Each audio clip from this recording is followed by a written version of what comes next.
तो let's continue. आखिरी थोड़ा सा पार्ट बाकी है हमारा। I'll share my screen. कल के असाइनमेंट के बारे में भी मैं और डिस्कस करूंगी उसके बाद।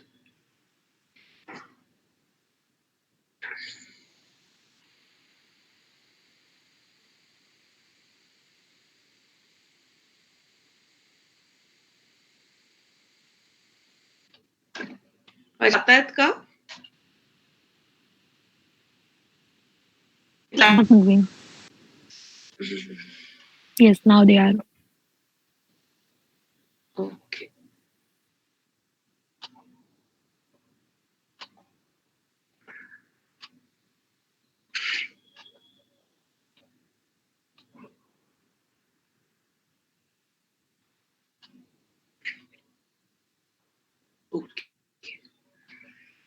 तो कल हम जब एंड कर रहे थे तो हम पोस्ट कॉलोनियल थियरीज, सबाल्टर्न, इन दो आइडियाज को लेकर बात कर रहे थे। अब सबाल्टर्न इस शब्द को लेकर काफी अच्छे एसेज लिखे गायत्री चक्रवर्ती सुबैक ने। मैं वो भी अपलोड करूंगी आज हमारी ड्राइव पर, जहां पे वो इंडियन ओपिनियन डिस्कस करती है और उस कैसे हर देश को अपने नजरिए से या हर संस्कृति को अपने नजरिए से दुनिया को देखना जरूरी है, इसके बारे में डिस्कस करती है। तो अब जब हम ये थियोरीज के बारे में डिस्कशन कर रहे हैं तो ये हमारे सौंदर्य की अनुभूति में कोई बाधा या कोई एनहांसमेंट, मतलब ये हमारे सौंदर्य की अनुभूति बढ़ा या कम नहीं कर रहे, बल्कि ये हमें जो नजरिया है निर्माता का उसकी ओर ले जाने की कोशिश कर रहे हैं। और ये क्यों जरूरी होता है? Why do we need to do this? क्योंकि बहुत कम बार ये पॉसिबल होता है कि हमारा जो ज्ञान है, हमारी जो शिक्षा है, उससे बाहर निकल कर हम किसी और की नजरिए से चीजें देख पाए, जिसे इंग्लिश में stepping into somebody else's shoes, इस तरह इस ईडियम से जाना जाता है कि मैं जिस तरह से काम कर रही हूँ, अगर वो सामने वाला उस तरह से काम नहीं कर रहा तो मैं उसे अप्रिशिएट ही नहीं कर पाती हूँ। तो ये जो पोस्ट कॉलोनियल या सबाल्टर्न थियरीज है, ये कोशिश करती है कि भले ही हम इस तरह के काम नहीं कर रहे, जैसे ये स्क्रीन पे जो इमेज है, ऐसे काम आज हम नहीं करते हैं जनरली, पर फिर भी क्या हम इसे समझ सकते हैं, क्या हम इसे अप्रिशिएट कर सकते हैं? तो इसे करने की कोशिश ये थियरीज करती है और इसीलिए रिसर्च मेथोडोलॉजी में हम इसका उपयोग करते हैं एज एन आर्टिस्ट। अब ये रिसर्च मेथोडोलॉजीज जिसके बारे में डिस्कशन हमने की है, ये केवल आपके डेजर्टेशन के लिए नहीं है। आप एक कलाकार के तौर पर जब काम की शुरुआत करते हैं तो खुद के काम, किसी और के काम, या आप कोई नया विषय लेकर काम कर रहे हैं तो उस पे जानकारी कैसे बटोरे, उस जानकारी का उपयोग कैसे करें, इनके लिए भी ये सारी थियरीज आपको बहुत सहयोग देती है ना। तो लेट्स गो बैक। कल हम डिस्कस कर रहे थे कि कैसे नजरिया बदला यूरोपियन एकेडमिज्म आने के बाद। अब ये आपको समझना है कि सही और गलत इसमें कुछ नहीं है, ये ओपिनियन का फर्क है। Now let's come to another image जो इसी दौरान बनी थी कि ये है भारत माता का चित्र।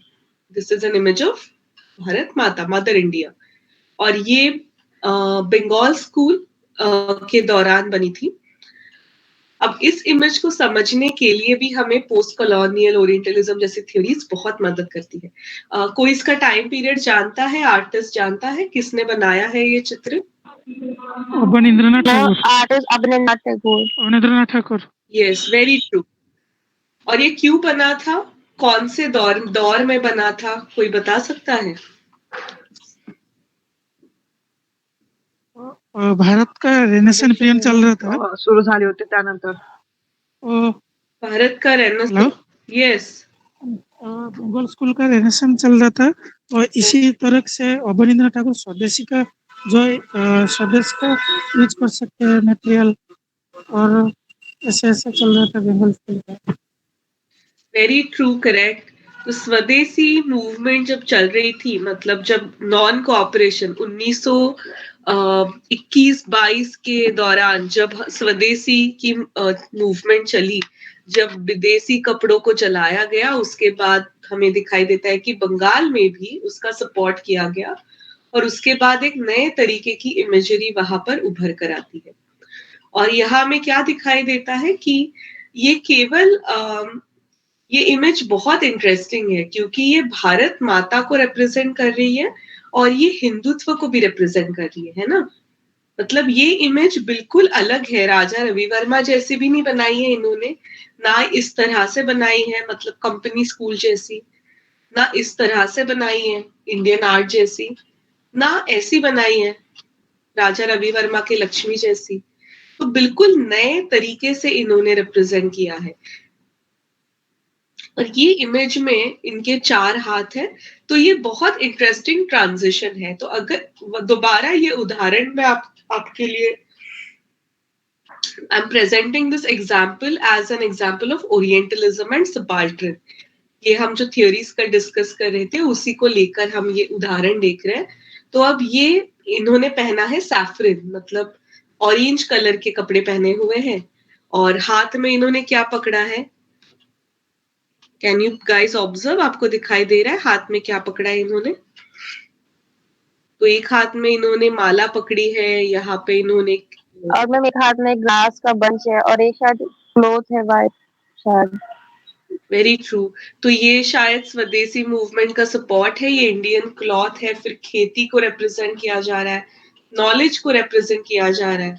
तो ये और ये बेसिकली मदर गॉडेस मतलब मदर इंडिया इन्हें कहा जा रहा है, पर इसमें मदरली ऐसा इमेज में कुछ दिखाई नहीं पड़ता है।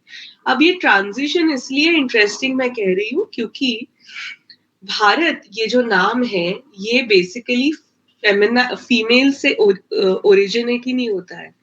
भारत ये जो नाम है भारत देश का, ये कहाँ से आता है? ये शकुंतला और दुष्यंत की कथा से आता है। आपने सुनी होगी बचपन में, महाभारत की एक स्टोरी है और रवि वर्मा की काफी पेंटिंग्स है इस पर, भारत की भी पेंटिंग बनी है। दुष्यंत और शकुंतला, इनका जो बेटा हुआ भरत, उसके नाम से भारतवर्ष इंडियन सब कॉन्टिनेंट का नाम पड़ा।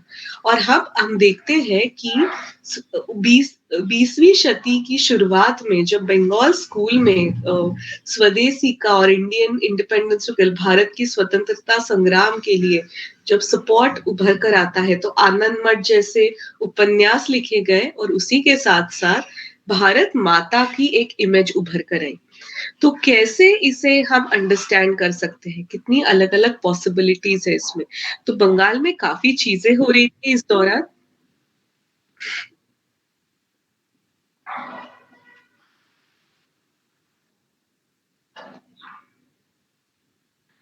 बंगाल में काफी सारी चीजें घटित हो रही थी। आपको पता होगा कि राजा राम मोहन रॉय, सुना है आपने इनका नाम? ब्रह्मो समाज, राइट? तो इन्होंने क्या किया था? What did he do? Ma'am सतीदाह प्रथा को उठा दिया। Correct, very true. सती की प्रथा को उन्होंने उठाया और उसके साथ साथ उन्होंने पॉलीगैमी मतलब एक से ज्यादा शादियां करने पे भी पाबंदी लाई। तो एक से ज्यादा शादियां तो मेल्स ही करते थे, उनकी बहुत सारी वाइफ्स होती थी, तो उसके विरोध में भी उन्होंने काम किया है। उन्होंने चाइल्ड मैरिज, बाल विवाह के लिए भी काम किया है। तो स्त्री के फीमेल राइट्स के लिए काम काफी बंगाल में उस दौरान शुरू हुआ था।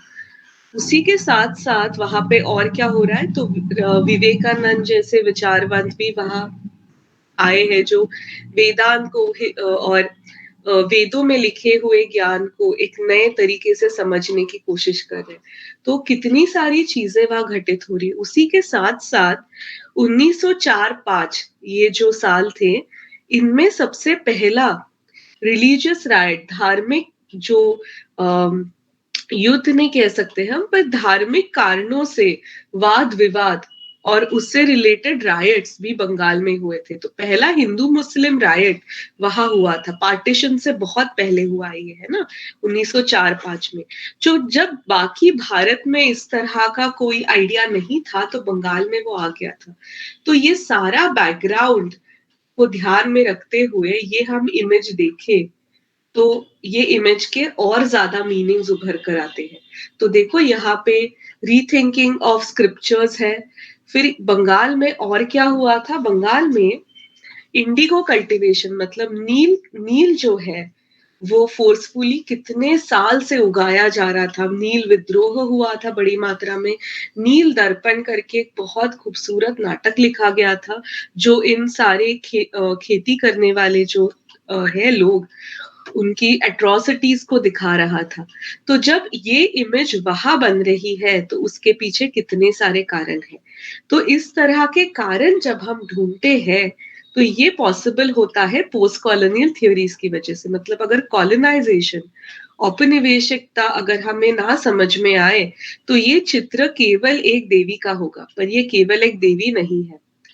तो ये एक उदाहरण है कि कैसे इमेजरी चेंज हुई। तो देखिए इन्होंने क्या किया है, इन्होंने ना इंडियन हिस्ट्री को यूज किया है ना इन्होंने ब्रिटिश स्टाइल को यूज किया, इन्होंने अपना एक नया भारत बनाया है। तो ये एक छोटी सी इमेज कितनी सारी चीजें बयां करती है। Now this applies for many works of Bengal school. तो बंगाल स्कूल या आप बॉम्बे में भी आएंगे, मतलब बॉम्बे रिवाइवल स्कूल जो है, अहिवासी है, चुमुलकर है, इन जैसों के काम अगर आप हमको समझने हैं तो कॉलोनियल थियोरी का इसमें बहुत उपयोग होता है। तो ये उमर खयाम की रुबायत है। तो आप ये भी देखिए कि यहाँ पर जब वो अरेबिक पेंटिंग्स का उपयोग कर रहे हैं या अरेबियन स्टोरीज का उपयोग कर रहे हैं तो हिंदू मुस्लिम यूनिटी दिखाने के लिए ये बहुत ही जायज सी कोशिश है, क्योंकि वो रायट्स ऑलरेडी हो चुके हैं। या फिर इस तरह के काम हम जब देखते हैं तो ये ऑफ कोर्स मिनिएचर जैसे काम है, पर इसी के साथ साथ यहाँ कितनी सारी चीजें बयां हो रही है कि यहाँ गरीबी है, अमीरी है, अंधेरा है, उजाला है। ये ब्रिटिश एरिया दिखाया है इन्होंने, यहाँ पे ऊपर यूनियन जैक दिखाया है, उसी के बिल्कुल ही बगल में हमें दिखाई देता है कि यहाँ अंधेरे में लोग बैठे हैं।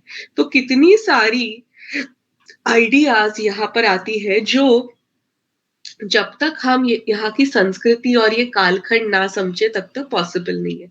तो आधुनिक भारतीय कला पर अभी भी अभ्यास चल रहा है और हम लोग अब तो पढ़ रहे हैं, तो आपने भी ऑब्जर्व किया होगा कि बहुत ज्यादा किताबें उपलब्ध नहीं है क्योंकि अभी भी इस पर रिसर्च हो रहा है। अनफॉर्चुनेटली काफी समय तक भारतीय कला को फॉर्मलिस्टिकली मतलब रूपवाद के तौर से देखा गया था। अगर आप भारत के ऐतिहासिक कला को भी देखें, उसको भी केवल दृश्य सौंदर्य के हिसाब से अभ्यास किया गया है काफी सालों तक कि पत्थर कौन सा है, फिर क्राफ्ट्समैनशिप मतलब कौशल्य कैसा है कलाकार का, फिर सौंदर्य कैसे आया है, आंखों का आकार क्या है, प्रपोर्शन प्रमाण क्या है, इस तरह से अभ्यास किया गया। पर कलाकार ने इसी तरह की इमेज क्यों बनाई है, इसके बारे में ज्यादा विचार नहीं किया गया। तो ये सारे विचार पॉसिबल हुए हैं जब से ओरिएंटलिज्म, पोस्ट कॉलोनियल और सबाल्टर्न जैसी थियोरीज का अभ्यास करना शुरू हुआ है।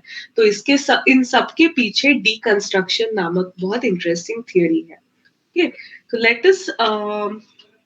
let us move ahead to another interesting idea. ये भी deconstruction का ही ऑफशूट है। कल हमने इसका थोड़ा सा इंट्रोडक्शन देखा था, फेमिनिज्म और जेंडर स्टडीज। तो जैसे डीकंस्ट्रक्शन आता है तो डीकंस्ट्रक्शन मतलब तोड़ना, जैसे मैंने कल कहा कि हम पुर्जा निकालते हैं और उसे दोबारा नए तरीके से जोड़ते हैं। तो इस वर्क में भी आप देखेंगे बिल्कुल बहुत इंटरेस्टिंग वर्क है अगर हम इसे रिसर्च करें तो, कि ये जो है ये शेव कर रहे हैं और ये आर्टिस्ट है अनामेंदी अता, ये वो शेव किए हुए बाल लगा रही है। तो ये दिस इज अ परफॉर्मेंस और ये फाइनल इमेज है उसकी। तो आधुनिक कालखंड में उत्तर आधुनिकवाद या पोस्ट मॉडर्निज्म जिसे कहा जाता है 50-60 दशक के बाद यूरोप में लार्जली ये मूवमेंट शुरू हुआ है, क्योंकि यूरोप ये बहुत पैट्रियार्कल सोसाइटी थी और वॉर के बाद तो और भी कॉम्प्लिकेशंस वहां जेंडर रिलेटेड आ गए। तो वहां ऐसे माना गया कि समाज व्यवस्था जो है, स्ट्रक्चर जो है, उसमें जेंडर रोल्स फिट किए गए हैं। जेंडर रोल्स माने कि हमारे जेंडर लिंग के हिसाब से हमें हमारा स्वभाव कैसे होना चाहिए, हमें क्या काम करना चाहिए, ये पहले से तय किया गया। इसीलिए जब समाज व्यवस्था तोड़ने की बात हुई तो सबसे पहले फेमिनिज्म नामक ये बहुत इंटरेस्टिंग थियरी उभर कर है। ये काम जो हम देख रहे हैं ये फेमिनिस्टिक है। अब फेमिनिज्म में ज्यादातर काम हमें दिखाई देंगे वो आर्ट वर्क है ही नहीं, या वो पेंटिंग नहीं किए हुए, या खूबसूरत पेंटिंग या खूबसूरत आर्टवर्क बनानी तो बिल्कुल ही कोशिश नहीं की गई। तो ये भी दादाइज्म जैसा अवांगार्ड है। अवांगार्ड यानी एंटी आर्ट मूवमेंट है, ये कला विरोधी कला है। तो ये कला निर्मित नहीं कर रहे, ये कला के माध्यम से अपनी बात रखने की कोशिश कर रहे। तो इस तरह के कामों का रिसर्च जब हम करते हैं तो हमें डीकंस्ट्रक्शन मेथोडोलॉजी का उपयोग करना बहुत जरूरी होता है, क्योंकि इस कलाकृति का अभ्यास हम उस तरह से नहीं कर सकते जैसे हम राजा रवि वर्मा के पेंटिंग का अभ्यास करेंगे या वैन गॉग के पेंटिंग का अभ्यास करेंगे। तो यहाँ पे साइकोलॉजी बहुत सिग्निफिकेंटली इन्वॉल्व होती है। ठीक? तो इस तरह के जो काम किए गए हैं, ये भी बहुत एक सोचने वाली बात है कि लार्जली जो ऐसी अवांगार्ड मूवमेंट शुरू हुई है दुनिया भर में, वो माइग्रेशन की वजह से शुरू हुई है। एब्स्ट्रैक्शन अगर हम देखेंगे तो वैसिली कैंडेंस्की जो रशिया के माइग्रेंट थे, उन्होंने उनके सोच विचार से उसको ट्रिगर किया था। दादाइज्म जैसे जो इज्म्स है, ट्रिस्टन ज़ारा वो भी रशियन माइग्रेंट थे। या एना मेंगेत आप देखेंगे तो सेकेंड वर्ल्ड वॉर के बाद काफी सारे ज्यूज माइग्रेट हुए, काफी सारे जर्मन्स, काफी यूरोपियंस इनफैक्ट अमेरिका में माइग्रेट हुए। और माइग्रेशन मतलब अपना देश छोड़ के वो दूसरे देश में आए हैं। और इन्हीं के साथ साथ अगर हम कॉलोनियल देश देखें जैसे भारत है, जहाँ पे संस्कृति बहुत बदली है, तो जहां जहां ऐसा घटित हुआ है वहां वहां हमें इस तरह के कला प्रकार की शुरुआत उगम होते हुए दिखाई देता है, जहां पे लोग रिवोल्ट कर रहे, अपने अंदर की पूरी जो उमस है, भड़ास है, वो एक हिसाब से कला से निकालते हैं। तो इसके लिए सबकॉन्शियस कॉन्शियस यानी सुप्त मन और जागृत मन, इसका अभ्यास किया जाता है। कार्ल यूंग करके एक विचारवंत है, उन्होंने आर्कीटाइप्स नामक एक थ्योरी दी थी, उसका भी अभ्यास किया जाता है। में कार्ल यूंग ने ऐसे कहा था कि व्यक्तित्व होते, हमारा एक खुद का व्यक्तित्व होता है जब हम अकेले में उस व्यक्तित्व से बात करते हैं। फिर हमारे परिवार में हमारा एक व्यक्तित्व होता है, हमारे मित्र परिवार में हमारा एक व्यक्तित्व होता है, समाज के लिए हमारा एक व्यक्तित्व होता है, काम करते हुए एक व्यक्तित्व होता है। तो हमारे अनेक व्यक्तित्व होते हैं, इन्हें वो आर्किटाइप्स कहते हैं। तो कार्ल यूंग बहुत आसान भाषा में कहा जाए तो हमारा व्यक्तित्व अनेक प्रकार से निर्माण होता है। हम कितना भी नाकारें, हम अगर कितना भी कहे कि ये मेरी खुद की ओपिनियन है, मेरी ओपिनियन मेरी खुद की नहीं होती, क्योंकि मेरी ओपिनियन बनने के लिए समाज, मेरा परिवार, मेरा धर्म, मेरी अर्थव्यवस्था, मेरा भौगोलिक परिसर, ये सारे ही काम करते हैं। वो इनडायरेक्टली मुझे क्या अच्छा लग रहा है, क्या बुरा लग रहा है, मैं क्या महसूस कर रही हूँ, ये डिक्टेट करते हैं। तो मैं जैसे बड़ी हो रही हूँ वैसे मेरी ओपिनियंस बन रही है। तो कार्ल यूंग ने इन व्यक्तित्वों को डिफरेंशिएट करने की कोशिश की अपनी थ्योरीज में। तो डीकंस्ट्रक्शन ही है एक हिसाब से, साइकोलॉजिकल डीकंस्ट्रक्शन है कि मैं अपने आप में अनेक व्यक्तित्व ढूंढ रही हूँ। और कभी कभी क्या होता है कि हमारे ही इन दो तीन व्यक्तित्वों में आपस में कॉन्फ्लिक्ट हो जाता है, और तब जाके वी हैव साइकोलॉजिकल डिसऑर्डर्स, मानसिक रूप से हमें तकलीफ होती है। सिजोफ्रेनिया जैसी चीजें हो सकती है, बाइपोलर जैसे प्रॉब्लम्स हो सकते हैं। और ये बीमारियां कैसी है, ये बीमारियां ठीक हो जाती है। और काफी बार हम इन मानसिकताओं के साथ जीते हैं और हमें पता नहीं चलता कि हम बीमार हैं, क्योंकि ये एक तरह से इतनी प्रॉब्लमैटिक बीमारियां भी नहीं होती। तो जब हम इस तरह के काम देखते हैं जैसे एना मेंगेता का काम है या फेमिनिस्टिक काम जब हम देखते हैं, तो इनका अभ्यास डिकंस्ट्रक्टिव साइको एनालिसिस से किया जाता है, जहां हम उस इंसान के बचपन का अभ्यास करते हैं, फिर वो कौन से परिसर से आया है उसका अभ्यास करते हैं, उनके साथ क्या-क्या घटनाएँ घटी है वो अभ्यास करते हैं। तो इस तरह के अभ्यास में हमें कलाकार या निर्माता जो है, उसके जीवन के बारे में जानकारी होना बहुत आवश्यक हो जाता है। अब जैसे पर्टिकुलरली इस आर्टिस्ट के बारे में कहा जाए तो शी वाज़ अ माइग्रेंट, वो अमेरिका में आई थी। वो जब कॉलेज में पढ़ रही थी तो उनके क्लासमेट को अगवा किया गया, रेप करके उनकी बॉडी जंगल में फेंकी गई। बहुत दिनों तक वो नहीं मिली और उसके बाद एना मेंडिएटा ने जेंडर रिलेटेड काम करना शुरू किया। तो ये जो सामाजिक व्यक्तित्व इस कलाकार का निर्माण हुआ है, ये समझना हमारे लिए काफी जरूरी होता है। राइट? तो फेमिनिज्म में हमें इस तरह के काफी इंटरेस्टिंग वर्क्स दिखाई देता है। तो ये मरीना अब्रामोविच का प्रिजनर ऑफ करिश्मा करके वर्क है। तो ये जैसे मैंने कहा कि इन वर्क्स को एज अ स्किल अप्रिशिएट करना बहुत मुश्किल है, या इन्हें आर्ट कुछ कलाकारों को इन्हें आर्ट कहने से भी कॉम्प्लिकेशन महसूस होते हैं, which is really all right, it doesn't really matter, पर फिर भी इन्हें अप्रिशिएट करना या समझने की कोशिश करना हमारे लिए मुश्किल नहीं है। तो यहाँ आप देखेंगे ये क्या कर रहे हैं, ये केवल यहाँ खड़े हैं दरवाजे में और अलग अलग लोग जा रहे हैं और ये दिन से लेके रात तक यहाँ खड़े हैं और ये बस ये एक्सपीरियंस कर रहे हैं कि फीमेल और मेल, पुरुष और स्त्री, इन दोनों के शरीर को क्या लोग अलग अलग तरीके से महसूस कर रहे हैं, क्या अलग तरीके से स्पर्श कर रहे हैं, क्या लोग ऑकवर्ड हो रहे हैं, क्या लोग कंफर्टेबल हैं। तो ये again this is a very gender related performance. Pop art में इसको अलग तरीके से देखा गया, मतलब जहां हमें फेमिनिज्म में एक तरफ दिखाई देता है कि लोगों ने क्वेश्चन किया जेंडर रोल्स को, जहाँ पे कई बार औरतों ने मेल पुरुषों जैसा रहने की शुरुआत की, उन्होंने अपना फेमिनिज्म जो सोसाइटी ने एक्सेप्ट किया हुआ फेमिनिस्टिक बिहेवियर है, मतलब स्त्री सुलभ जो जीवन पद्धति है उसे नाकारा। तो उसके बिल्कुल ही विरोध में जाके एंडी वॉरहॉल जैसे आर्टिस्ट है पॉप आर्ट में, ये आज भी कायम है हालांकि, कि इन लोगों ने क्या किया, इन लोगों ने दूसरा छोर पकड़ा, इन्होंने सेक्सुअलिटी को मार्केट करना शुरू किया। तो एंडी वॉरहॉल का द फैक्ट्री करके एक स्टूडियो था, तो चेल्सी गर्ल्स जैसे यहाँ पे है, इन्होंने बहुत ही पॉर्नोग्राफिक टाइप की काम करना शुरू किया। तो वो कहते हैं कि हम अपनी सेक्सुअलिटी नाकार नहीं रहे, बल्कि हम उसे अब बहुत ओपनली स्प्रेड कर रहे हैं। तो हम ऐसा करके, मतलब एग्जैजरेट करके, उन्होंने इन जेंडर रोल्स का विरोध करना शुरू किया। तो बहुत अलग अलग तरीके से डिकंस्ट्रक्टिव मेथड्स को आर्टिस्ट ने यूज किया है।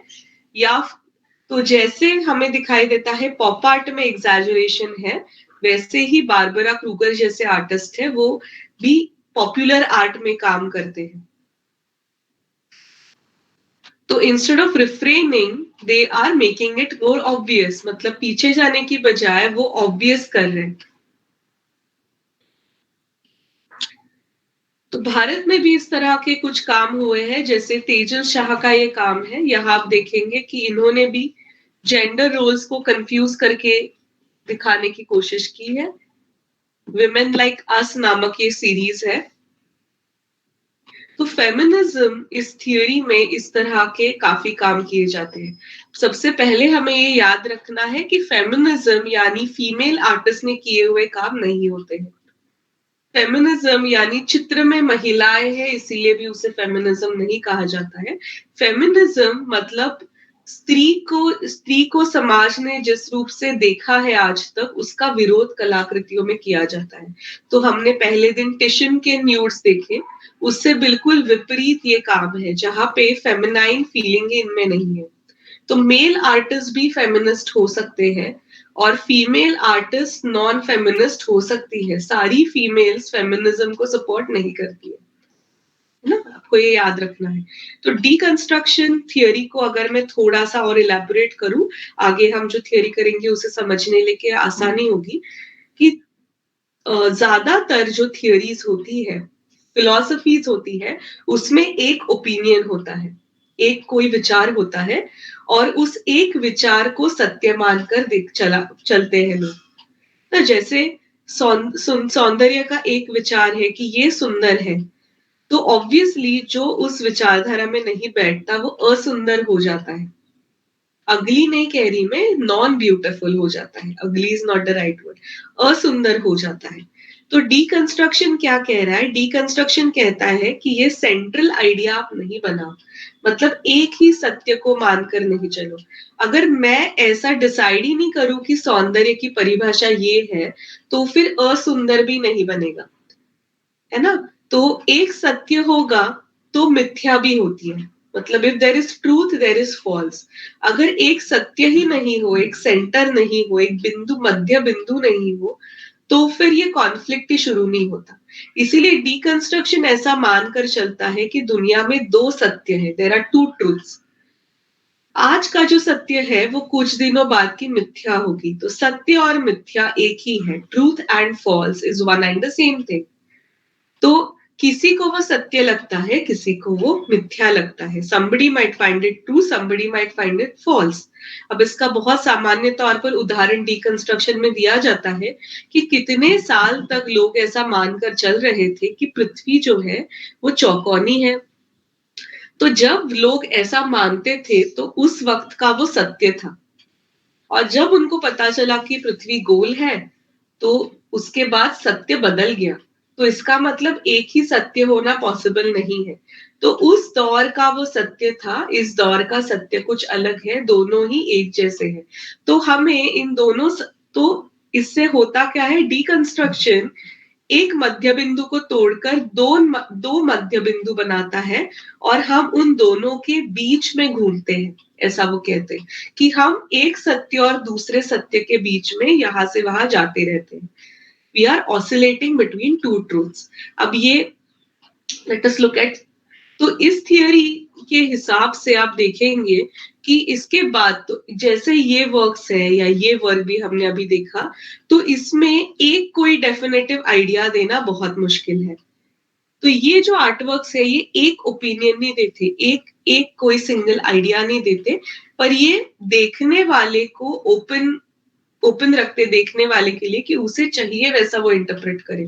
तो मैं मेरे ज्ञान और मेरे अस्तित्व के हिसाब से इसे समझ सकती हूँ। ये चित्रा गणेशन करके आर्टिस्ट है, ये भी इसी तरह के जेंडर रिलेटेड काम करती है। ये इंडियन है पर बॉर्न इन लंदन, और आप देखेंगे कि ये भी बड़े इंटरेस्टिंग वर्क है।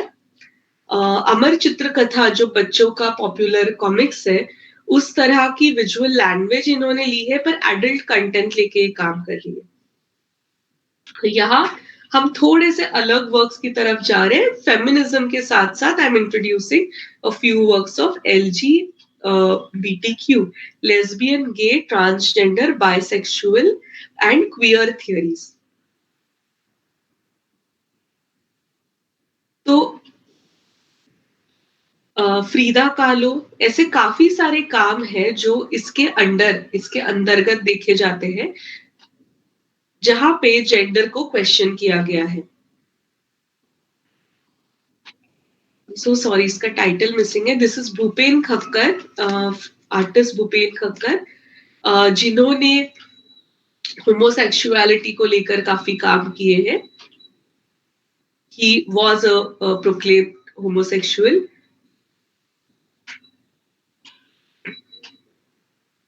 तो इस तरह के काम समझने के लिए शायद हमें डीकंस्ट्रक्शन के साथ साथ साइकोलॉजी में भी थोड़ा जाने की जरूरत पड़े।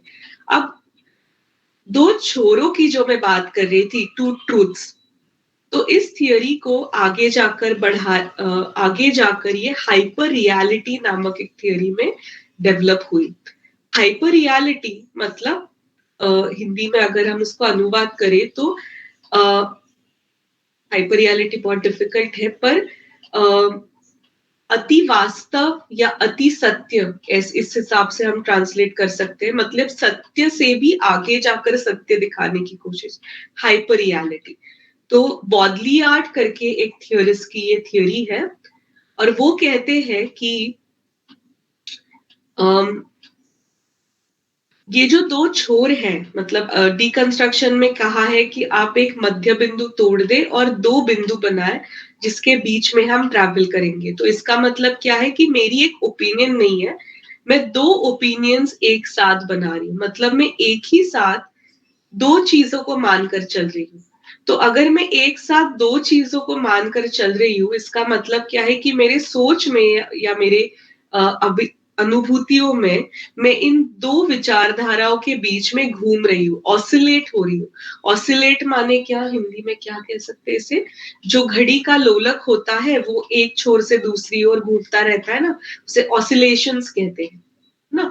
तो कंटिन्यूअस ऑसिलेशंस में मैं कंटिन्यूअसली एक ही मोशन में घूम रही हूँ और इससे साइम्युलेशंस तैयार होते हैं। तो ये वर्ड्स आप ज्यादा कॉम्प्लिकेट नहीं करिए, पर ये थियोरी ऐसा कहती है कि हम दो सत्यों के बीच में जब कंटिन्यूअसली घूम रहे हैं तो इनमें से एक सत्य कौन सा माना जाए, बहुत मुश्किल है। तो इसीलिए हाइपर रियलिटी नामक एक चीज मानव ने निर्माण की है, ऐसा ये थियोरी कहती है। तो ये थियोरी आई है अमेरिका में 1960s में, स्पेशली कोल्ड वॉर के बाद, जो शीत युद्ध हुआ था उसके बाद आई है। तो ये थियोरी कहती है कि दुनिया में जो हम आज जी रहे हैं उसे सत्य बनाने के लिए हमें एक मिथ्या की निर्मिति करना जरूरी है, तो फिर जाकर हमारा आज का जो जीवन है उसे सत्य माना जाए। बल्कि आज जो हम जी रहे हैं वो भी सत्य है ही नहीं। तो जैसे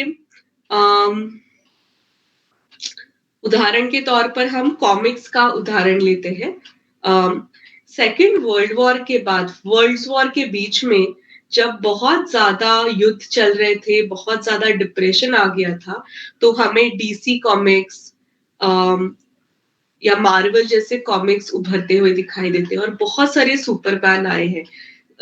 सुपरमैन है, बैटमैन है, फ्लैश है, और कौन कौन से हीरो, स्पाइडरमैन है। तो इतने कितने सारे सुपर हीरोज की निर्मिति इस दौर में हुई और ये सारे, कोई फॉलो करता है इन सारे सुपर हीरोज को? Does anybody follow? मुझे पता नहीं। Yes ma'am. ना आप पढ़ते होंगे ना। या तो फिर हम पॉपुलर, मतलब जनरल पॉपुलैरिटी में भी देखें कि हैरी पॉटर जैसे बुक्स हैं, लॉर्ड ऑफ द रिंग्स जैसी किताबें हैं। तो इसमें क्या है, काल्पनिक विश्व की निर्मिति की गई है और इसमें जो मेन प्रोटैगोनिस्ट है, मतलब जो मेन हीरो है, वो बहुत ही न्यूनगंड रखता है, किसी ना किसी चीज के बारे में वो बहुत अपसेट है। मतलब जैसे बैटमैन है, वो अपनी रियल लाइफ में अनाथ है, उसके पेरेंट्स की डेथ हो गई है, वो इवल को टेक्नोलॉजी से फाइट कर रहा है। या स्पाइडरमैन है, वो स्पाइडरमैन बनता है तब बहुत ही कॉन्फिडेंट है, पर अदरवाइज उस कैरेक्टर का नाम मुझे याद नहीं आ रहा। पर ये तो he is otherwise not a very confident person. आप हैरी पॉटर में भी देखेंगे तो अनफॉर्चुनेट कैरेक्टर है, पर वो आगे जाकर सुपर पावर उसके मिलती है, he is able to achieve something, he is able to fight the evil. अब इन सारे ही स्टोरीज में इविल भी काल्पनिक है और हीरो भी काल्पनिक है, तो एक पूरे काल्पनिक विश्व की निर्मिति हो रही है। पर इन सारे किताबों से व्हाट डू वी फील, हमें क्या महसूस होता है कि शायद मैं बहुत पावरफुल नहीं हूं, पर फिर भी पॉसिबिलिटी है कि मैं बुराई को फाइट कर सकूं, और बुराई भी काल्पनिक है। और इंटरेस्टिंगली ये सारी कल्पनाओं की शुरुआत एक साथ एक कालखंड में हुई है ना। तो हाइपर रियलिटी ऐसा मानती है कि ये जो सारी कल्पनाएं हैं ये बनाई गई है ताकि ये कल्पना है, इसीलिए हम जो जी रहे हैं वो सत्य है, ऐसा हम बिलीव करने लगे। क्योंकि गॉथम सिटी इमेजिनरी है, इसका मतलब मेरी न्यूयॉर्क सिटी रियल है ना। जबकि जो मैं जी रही हूँ वो भी कल्पना से बहुत अलग नहीं है। और मेरा जीवन कल्पना से अलग क्यों नहीं है? क्योंकि कल क्या होगा इसके बारे में मुझे कुछ नहीं पता, आई एम नॉट श्योर। आज शाम को कुछ क्या होगा मुझे पता नहीं है, पर फिर भी I believe that I will live for a longer time, है ना। मैं एक गाड़ी के इंश्योरेंस निकालती हूँ, मैं लाइफ इंश्योरेंस निकाल रही हूँ, मैं 1 साल आगे के ट्रैवल प्लान्स बना रही हूँ। तो ये मैं क्यों कर पा रही हूँ? क्योंकि हाइपर रियलिटी थ्योरी कहती है कि ये मैं कर पा रही हूँ क्योंकि मेरा जीवन सत्य है, ये मैं बिलीव कर रही हूँ, क्योंकि और एक पैरेलल हाइपर रियलिटी की निर्मित हुई है। तो बॉडलियार्ड कहते हैं कि Disneyland is created so that my life becomes real. Disneyland की निर्मित हुई है ताकि मेरा जीवन सत्य लगे। अब इसी आइडिया को लेकर बहुत इंटरेस्टिंग अभ्यास किया है तपती गुहा ठकुरता करके एक बंगाली आर्ट हिस्टोरियन ने, जिन्होंने दुर्गा पंडाल का अभ्यास किया है हाइपर रियलिटी थ्योरी को लेकर। मतलब वो कहती ऐसी चीजें हम हमेशा ही करते रहते हैं, तो उनके तो रामलीला है, गणपति है, तो ये हमारी जिंदगी की हाइपर रियलिटी है इस थियोरी के हिसाब से हम देखें तो हम हमारी जिंदगी को लार्जर देन लाइफ बनाकर जीते हैं। हम एक पैरेलल वर्ल्ड क्रिएट करते हैं जिससे हमारा वर्ल्ड रियल बनता जाता है। तो इस थियरी का भी बहुत इंटरेस्टिंग एप्लीकेशन हमें दिखाई देता है। जो आर्टवर्क मैं आपको दिखा रही हूँ वो पहले बने हैं, थियरी बाद में आई है। ये क्लेज ओल्डनबर्ग करके स्कल्प्टर है जो लार्जर देन लाइफ स्कल्पचर्स बनाते हैं। तो आप देखेंगे इन्होंने बर्गर बनाया है और वो इतना बड़ा है कि उसमें वो सो सकते हैं। तो इस तरह के काम है जो लार्जर देन लाइफ होते हैं, इनका अभ्यास करने के लिए काफी बार हाइपर रियलिटी थ्योरी को उपयोग में लाया जा सकता है। अब हाइपर रियलिटी के बहुत सारे उदाहरण हैं, जैसे ये है जेफ कून्स का पपी। अब देखेंगे कि ये ज्यादातर वर्क उस एरियाज में आए हैं जहां पर ये कॉम्प्लेक्सिटीज है, मतलब जहां पे टेक्नोलॉजी को पे बहुत जोर दिया गया है। तो आप देखेंगे कि यहाँ का पॉपुलर आर्ट भी उसी तरह से डेवलप होता है। भारत में अभी तक इतने एक्स्ट्रा टेरेस्ट्रियल्स अटैक्स या एलियन अटैक्स ऐसे हमारे यहाँ पॉपुलर नहीं हुए आज तक। पर जहाँ एथिस्ट बहुत हो गए हैं और जहां पे सुपरनैचुरल पावर की बिलीफ कम होती गई है और कैपिटलिज्म आया है, तो मानवता की बिलीफ किस पर होगी? टेक्नोलॉजी पर। तो आप देखेंगे कि जितना ज्यादा आप ये स्टोरीज फॉलो करते हैं उतना ज्यादा आप टेक्नोलॉजी पर बिलीव करना शुरू करते हैं। अवतार जैसी फिल्म्स है, Avatar I believe many peoples must have seen it. तो अवतार जैसी फिल्म जो है वो सबकॉन्शियस लेवल पर, अगर हाइपर रियलिटी से इनका रिसर्च किया जाए तो ये क्या कर रही है, ये एक अनोखी दुनिया में हमें ले जाती है जहां पर फिर भी मानव ही पावरफुल है। तो ये इस तरह के काम जो है इनका अभ्यास करने के लिए हमें इस थियरी का उपयोग होता है। तो ये जेफ कून्स का पपी है और देखेंगे this is larger than life scale, देखिए इसकी, और ये हर मौसम में अलग दिखाई देता है। तो इसमें पौधे उगाए गए हैं और इसको पानी दिया जाता है, मल्टीपल इसकी बने हैं ये वर्क्स। तो ये क्या है, ये एक तरह से हमारी पावर दिखा रहा है और एक तरह से हमें छोटा भी दिखा रहा है ना? आप समझ रहे हैं? मतलब ये मैं बना सकती हूँ, ये मेरी शक्ति है, पर इसके सामने मैं बहुत छोटी सी हूँ, जैसे ये फिगर्स है। तो इसमें डिकंस्ट्रक्शन की जो बात करी थी मैं, दो सत्य है और इन दो सत्यों के बीच में मैं ऑसिलेट हो रही हूँ। मतलब मैं बहुत शक्तिशाली भी हूँ और मैं बहुत शक्तिहीन भी एक साथ ही हूँ। I M powerless and powerful at the same time. तो हाइपर रियलिटी का ये इंटरेस्टिंग पॉइंट है थिंकिंग का, कि इसमें एक सिंगल ओपिनियन बनाना बहुत मुश्किल होता है। तो जैसे सुपर हीरोज की मैं उदाहरण दे रही थी, they are very powerful but individually they are very weak, है ना? वो बहुत शक्तिशाली है पर उसी के साथ साथ वो व्यक्तिगत स्वरूप से बहुत वीक, अकेला महसूस करते हैं अपने आप को। आप थ्रू आउट देखिए, कहीं भी आप देखेंगे कोई भी सुपर हीरो ऐसे ही है, एंड में वो अचीव करते हैं पर वो बहुत सिंपल होते हैं और वो एंड में वो अचीव कर लेते हैं। This is a common philosophy. अब जरूरी नहीं है कि आप बिलीव करें, ये जो आइडिया है ये हाइपर रियलिटी में दी हुई है। I am just sharing the idea of hyper reality with you. तो काफी सारे जो साइट स्पेसिफिक वर्क्स है इनको इस हिसाब से एनालाइज किया जाता है। ये सन टनल्स करके वर्क है, इसके मैं अलग अलग इमेजेस आपको दिखाती हूँ। इसकी स्केल भी बहुत बड़ी है। तो इसमें कोशिश की है कि सूरज के प्रकाश को कैद करे, यहाँ है, और लोग इसमें घूम सकते हैं, तो ये इसकी स्केल है and people can like walk inside out. तो सन टनल्स है, सूरज के ही टनल्स इन्होंने बनाए हैं। तो how do you understand this work, इस वर्क को कैसे समझा जाए? तो hyper reality is very useful in such matters, या फिर वर्क्स लाइक दीज।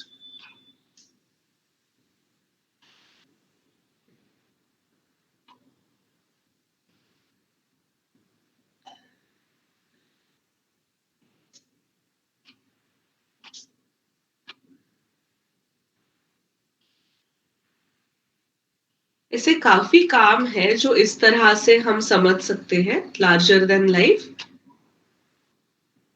अब हाइपर रियलिटी का ये और एक एलिमेंट है जिसमें बहुत वास्तववादी निर्मित की जाती है। जैसे ये है बच्चा, बिल्कुल बारीकी से हाथ पैर आंखें इसकी बनी है, इसकी स्केल को बढ़ा दिया गया है।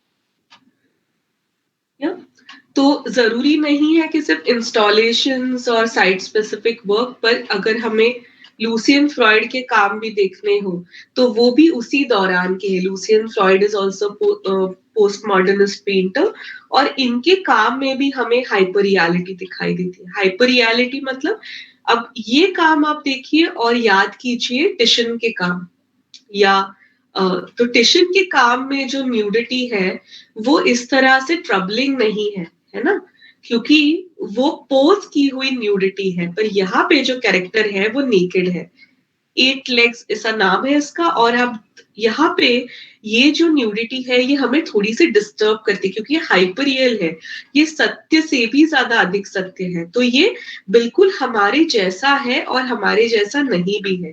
तो वो जो ऑसिलेशन की बात मैं कर रही थी वो इन कामों में भी बहुत ऑब्वियसली हमें दिखाई देता है। अब इस तरह की हाइपर रियलिटी बहुत सारे आर्टिस्ट ये काम करते हैं अभी भी।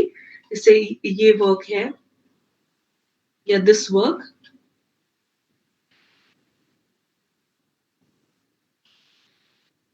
This is a painting, very very highly realistic. और कल जो मैं कोची बिनाल के वर्क की बात करी थी वो ये है। तो it is, so this is hyper reality, it is too real. बहुत सच्चाई है जो हमें अपनी सच्चाई को सवाल पूछने के लिए मजबूर करती है। Okay, so this is where I am ending the workshop. तो थोड़ा समराइज कर लेते हैं हम। तो रिसर्च की जो असाइनमेंट मैंने दी है उसमें ये थियरीज अप्लाई कैसे की जाए इसके बारे में थोड़ा सा मैं डिस्कस करना चाहूंगी, क्योंकि मैं समझ सकती हूँ कि थोड़े दिनों में बहुत ज्यादा नाम और बहुत ज्यादा शब्द आप लोगों ने सुने हैं जो शायद पहले ना सुने हो या अप्लाई नहीं करे हो। तो रिसर्च शुरू करने से पहले हम क्या कर सकते हैं? पहले हमें हमारा विषय चुनना होता है। We have to decide a topic. अब कैसे चुन सकते हैं हम हमारे अभ्यास का विषय? हमारी क्यूरियोसिटी, मतलब हमारी जो इच्छा है, हमें जिसमें थोड़ी सी कुछ नया पढ़ने की उत्सुकता है, वो हमारा विषय बन सकता है। हमारे आसपास समाज में जो घट रहा है, सोशल इश्यूज, उसे लेकर हम काम कर सकते हैं। हमारे खुद के काम के विकास, वर्क प्रोग्रेशन, हमारा पर्सनल वर्क जिस पे बेस्ड है, उसे लेकर हम काम कर सकते हैं। या हमें जो नहीं पसंद नहीं पता उसे चैलेंज, उसे सवाल पूछने के लिए हम काम कर सकते हैं। अब जो लोग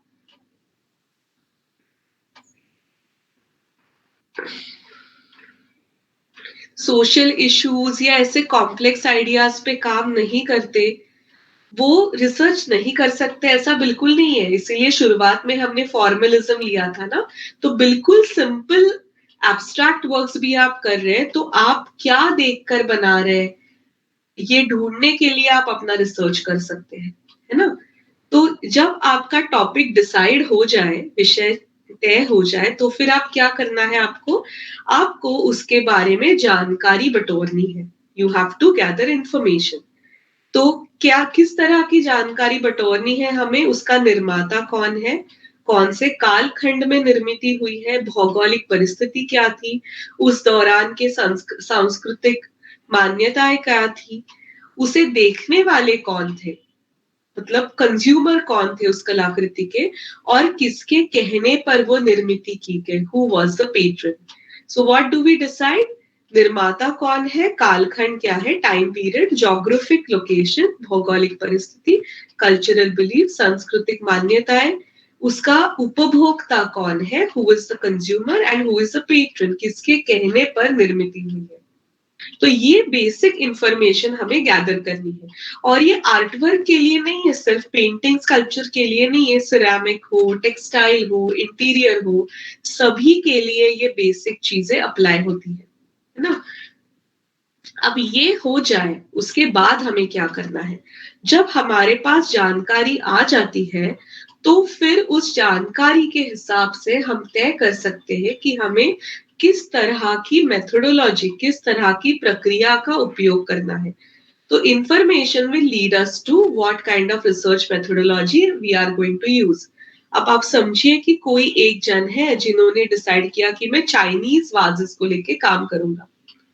हाँ, तो चाइनीज वाज पे काम करने के लिए आपने, let's say you took Ming period जो एक डिनेस्टी है उसका आपने लिया, या फिर येलो रिवर सिविलाइजेशन आपने चाइना का लिया।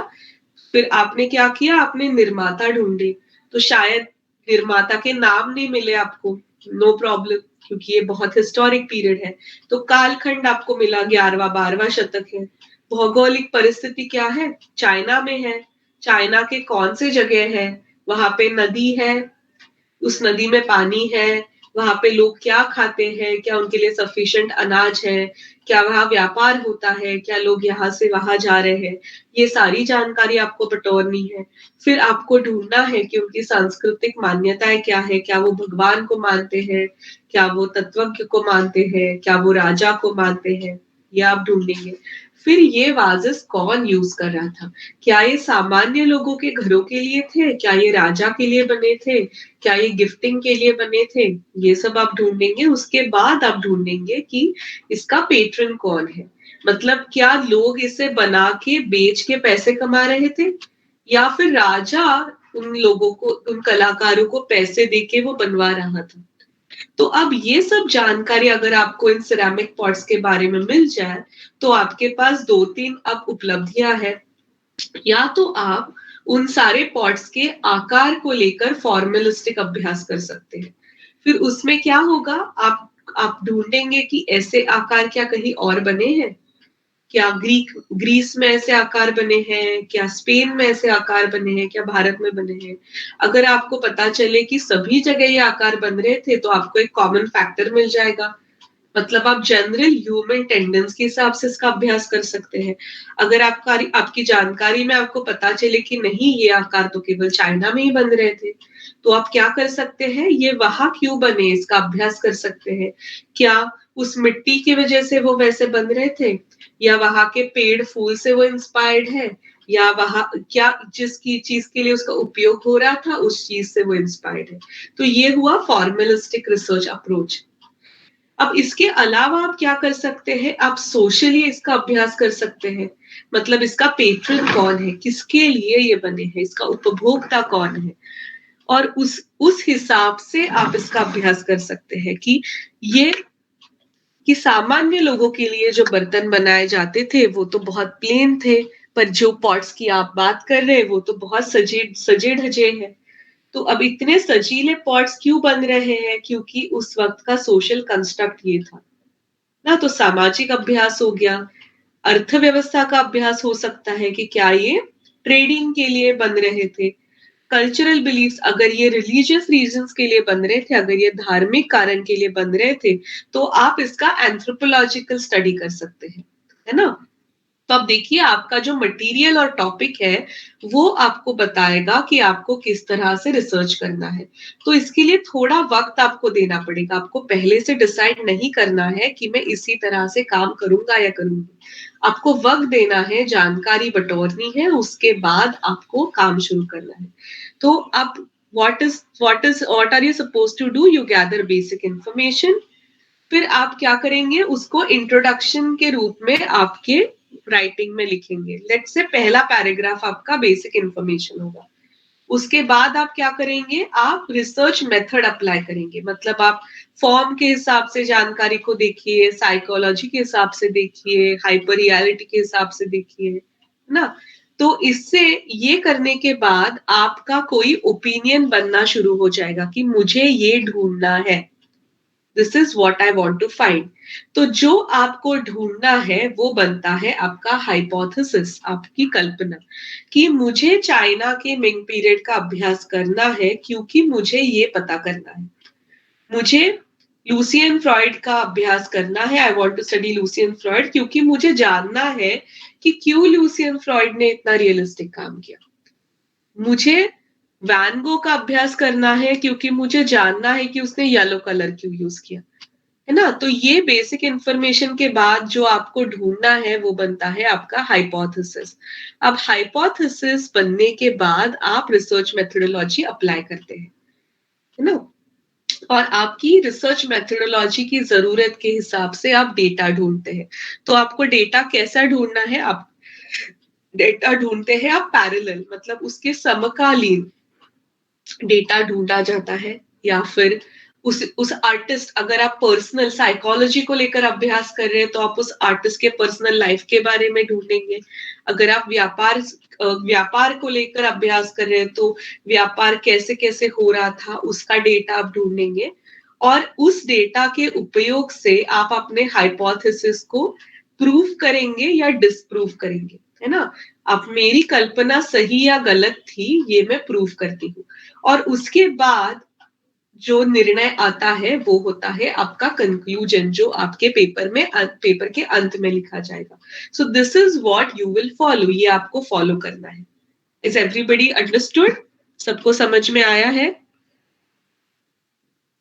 Yes ma'am. मैम जी। तो हेलो यस, मैम, दोबारा एक बार बोलिए काइंडली, पूरा लास्ट में जो बोला। स्टेप्स टू फॉलो मैं रिपीट करती हूँ। आपको जानकारी प्राप्त करनी है, बेसिक इंफॉर्मेशन। उस जानकारी का अभ्यास से आपको डिसाइड करना है उस जानकारी में से कौन से चीज पर आप काम करेंगे। तो आपको एनालाइज करना है, उस डिसीजन का बनता है हाइपोथेसिस, मतलब मुझे क्या ढूंढना है। ये जो आप डिसाइड करते हैं वो बनता है आपका हाइपोथेसिस। उस हाइपोथेसिस के हिसाब से आप और स्पेसिफिक जानकारी ढूंढते हैं। उस जानकारी को लेकर आपका हाइपोथेसिस सही या गलत प्रूव होता है, और उसका जो निकलता है फाइनल कंक्लूजन आपको पेपर के अंत में लिखना है। ठीक है, तो I will help you out with this, इसीलिए मैंने आपको 1 महीने का वक्त दिया है। अगर आपको आसान होगा तो जैसे मैंने कल कहा, आपके प्रेजेंटेशन में से कुछ चूज कीजिए, उस पर काम कीजिए। अगर किसी को लगता है कि नहीं मुझे कुछ और टॉपिक लेना है तो उस कोई और टॉपिक लीजिए। छोटा सा रिसर्च है, इसीलिए पूरा आर्टिस्ट लेने की बजाय आप कोई 1 या 2 आर्टवर्क लेकर काम करें, ऐसा मैं सजेस्ट करूंगी, ताकि 1500 शब्दों में हम उसे कंप्लीट कर पाए। ठीक है, आप बेसिक जानकारी बटोरिए। किसी को मेरी मदद की जरूरत है तो मुझे कांटेक्ट कीजिए, मैं आपको मदद करूंगी आपकी रिसर्च मेथोडोलॉजी ढूंढने के लिए। उसके बाद की स्टेप्स फिर आपको फॉलो करनी है। ठीक है, आपको मैंने जैसे कहा 7 जनवरी तक आपको वक्त है, पूरे 1 महीने का वक्त है, आपको ये प्रेजेंट करना है। आपको लिख कर देना है, you have to write and give me. You can write in Hindi, Marathi, English, any language that you want. इसको लिखना है पैराग्राफ फॉर्म में, इसको पॉइंटर्स के रूप में नहीं लिखना है। इस भी व्यक्ति को पढ़कर पता चले आपने क्या लिखा है, ऐसे जैसे लिखना है कि सिर्फ मुझे टीचर को ही समझ में आने वाला है। या क्लियर है सबको? तो भाषा का सौंदर्य मैं यहाँ पे नहीं चेक करने वाली हूँ, I am not going to bother. Grammatical mistakes भी मेरे लिए बहुत सिग्निफिकेंट नहीं है, मैं करेक्शन जरूर करके दूंगी, पर सुंदर भाषा है, काव्यात्मक रूप से लिखा है, ये इस असाइनमेंट का उद्देश्य नहीं है। इस असाइनमेंट का उद्देश्य है कि जो थियरी हमने पढ़ी है क्या वो अप्लाई कर पा रहे हैं हम, है ना। अगर कोई इंटरेस्टेड है तो खुद जो आप काम कर रहे हैं उस खुद के काम के प्रोसेस को लेकर भी I am open that you do a research project, I am totally open for it, ठीक है। तो फर्दर रेफरेंसेस के लिए कुछ ये मैं रेकमेंड करूंगी, आप ऑथर्स को पढ़िए। Jean Baudrillard, hyper reality. मैंने जीन बॉडलियार्ड का सिमुलेशन करके किताब है वो ड्राइव पर अपलोड करी है जिसमें हाइपर रियलिटी के बारे में लिखा है। काफी शॉकिंग है ये किताब, क्योंकि बॉडलियार्ड कहते हैं कि न्यूज जो है उसे भी वो हाइपर रियलिटी कहते हैं। वो कहते हैं कि हम न्यूज देखते हैं और हमें लगता है हमें दुनिया की जानकारी मिल गई है, तो एक हाइपर रियलिटी बन रही है, तो हम न्यूज को सच मानकर चलते हैं जबकि सच्चाई कुछ और है। तो काफी कॉम्प्लेक्स आइडियाज है, quite interesting to read. Stella Kramrisch, Indian art के लिए इनको जरूर पढ़िए। मैंने बहुत सारे वेस्टर्न थिंकर्स डिस्कस किए, इसलिए यहाँ मैंने कुछ इंडियन थिंकर्स डाले हैं। स्टेला क्रैमरिश हालांकि जर्मन है, उनकी पूरी जिंदगी उन्होंने इंडियन आर्ट पर काम किया है। केजी सुब्रमण्यन की किताबें आप जरूर पढ़िएगा। ओसी गांगुली ओरिएंटलिज्म पर काम किया है। मराठी पढ़ने वालों के लिए संभाजी कदम, मर्ढेकर, इन दोनों लोगों ने काफी अच्छा राइटिंग किया है। जो सारी आइडियाज मैंने डिस्कस की उसके बारे में। संभाजी कदम तो नाम भी लेकर डिस्कस करते हैं रिसर्च मेथोडोलॉजीज को। बासी मर्ढेकर, इनकी भी बहुत अच्छी किताब है कांटची सौंदर्य मीमांसा नामक मराठी में, तो इनका भी राइटिंग आप जरूर पढ़ सकते हैं, क्वाइट इंटरेस्टिंग टू रीड ना। तो I think this is already